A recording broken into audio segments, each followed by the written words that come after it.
On January 16, 2025, Mario Kart 9 was revealed alongside the Switch 2.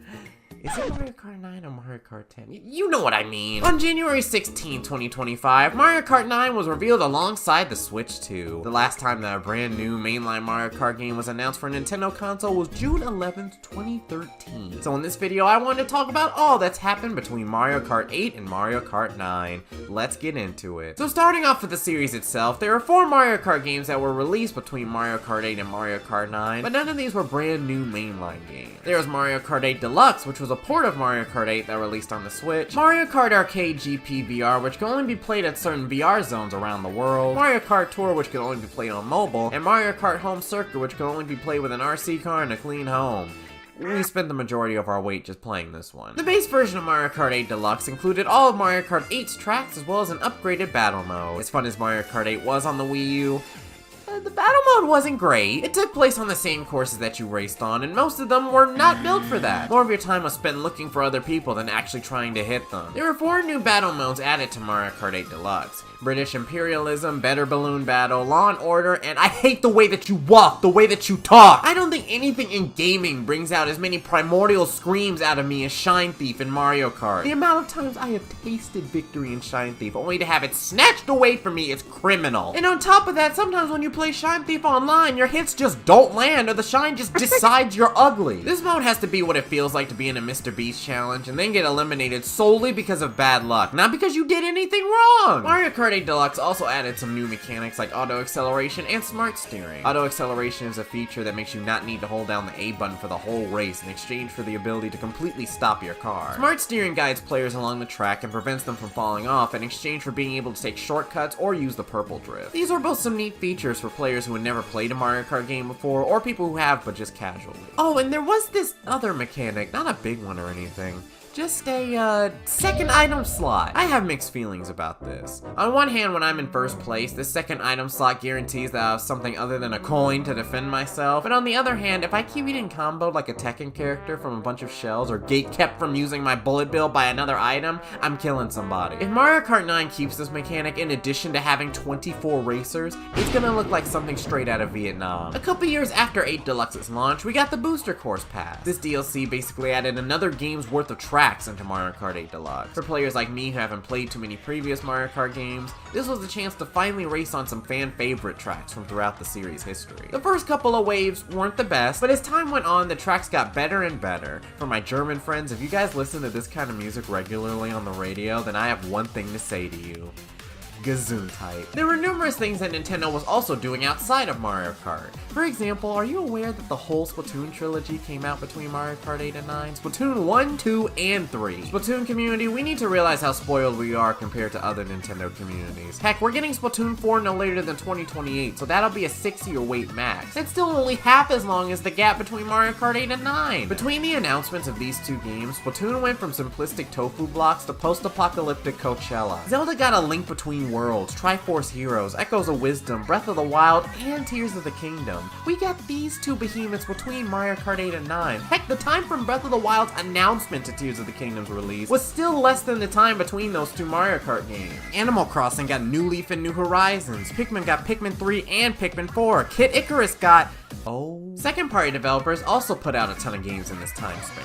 Monolith Soft, the makers behind Xenoblade Chronicles, made Xenoblade X, Xenoblade 2, and Torn in the Golden Country, Xenoblade Definitive Edition, and Future Connected, and Xenoblade 3, and Future Redeemed. The Pokemon community got Gen 6, 7, 8, and 9. No, I'm not listing all of these games like I did for the other franchises. Maybe they should take a decade to make Gen 10. Can you imagine how good a game that would be? The story of Black and White, the characters of Scarlet and Violet, the graphics of new Pokemon Snap, the move animations of Pokken Tournament, all in one game. Oh, my Switch is catching on fire just thinking about it. The gaming landscape in general is very different from how it was when Mario Kart 8 was first revealed. In 2013, we had Minecraft and Roblox. In 2025, we still have Minecraft and Roblox, but now we also have games like Fortnite. Back then, Fortnite Save the World mode was still in development, and the Battle Royale mode wasn't even a concept yet. Now it's one of the most successful games of all time, and is still being played by millions 7 years after its initial surge in popularity. Fortnite went from a survival game with a relatively niche player base, to a game where Eren Yeager can do the gritty before shooting Hatsune Miku in the head. There's also games like Fall Guys and Among Us that burst onto the scene and enjoyed a good couple years in the spotlight. We even almost got GTA 5 and 6 within this time frame. Of course, as long as the wait for Mario Kart 9 was, even it wasn't strong enough to trump the wait for GTA 6. And because of that, I can already clearly hear what people are gonna say when Mario Kart 9 releases. The Last of Us, Smash 4, Undertale, Overwatch, Cuphead, Smash Ultimate, Call of Duty Modern Warfare, Hades, Halo Infinite, Elden Ring, Street Fighter 6, Astrobot. All of these came out between Mario Kart 8 and 9. I don't want to hear any of y'all saying, I'm bored, I don't have any games to play. I know you haven't played through at least one of the games that I've mentioned. Heck, I haven't. I still have like 25 Undertale endings that I need to get. And lastly, a lot has happened in our world between the announcements of Mario Kart 8 and Mario Kart 9. People who were born in the same year as Mario Kart 8 now go to your local middle school. People who were born in the 2000s like me are now in high school, college, or the workforce. People who were born in the 90s are probably dead. Donald Trump's entire political career thus far has happened between Mario Kart 8 and 9. This man ran for office, won, lost, and won again, all in this time frame. He went from just smiling like a normal dude for his inaugural portrait to actually looking like a movie villain. My entire YouTube career took place during this time span. I went from making thumbnails in Google Images to making them in Photoshop and being able to afford commissioning other people for them. I went from not knowing anything about editing to editing basically TV episodes. I went from sounding like I rolled out of the womb last week to sounding like I rolled out of the womb last month. Remember Vine, fidget spinners, Etika's reactions, PewDiePie vs. T-Series, Discord chats with friends during the pandemic, Skibidi Toilet? All of that happened during this time span. So many different eras took place, some of which will be cherished by people for the rest of their lives. There was also a cornucopia of memes that were created between the announcements of those two games, each of them living for about as long as a housefly. I don't know if these songs were as popular worldwide as they were in the US, but songs like Radioactive, Happy, Uptown Funk, Can't Stop the Feeling, Shape of You, Havana, Old Town Road, Blinding Lights, Levitating, As It Was, Lose Control, Espresso, all also came out during this time span as well. One of the S-tier memories that I have from being a kid was the prior half of these songs being played during all of my grade school events. Having a school rally or handball tournament while Happy was blasting from the speakers was magnifique. The entire Attack on Titan anime aired, from a boy underneath a tree to a boy underneath a tree. There's almost 1 billion more people on Earth today. It used to take 300,000 years for the population to increase by 1 billion. Drake had a career back in the 2010s. Now,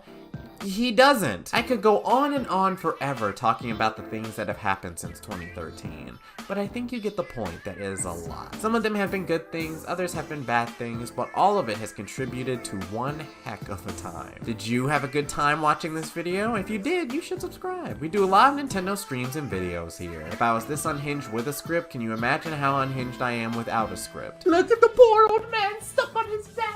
He's not able to get up, and in fact, I'm going to put your spine further into the floor! So if you would like to spend more of your time with me, then remember to leave a like and subscribe. I really appreciate it. I want to see if I can reach 75,000 subscribers before the Switch 2 presentation. If you can remember anything that's happened between Mario Kart 8 and 9 that I failed to mention, let me know in the comments below. And if you want to pass some more time until Mario Kart 9 releases, check out this video where I predict how Nintendo's April presentation will be structured. I'll see you all next time.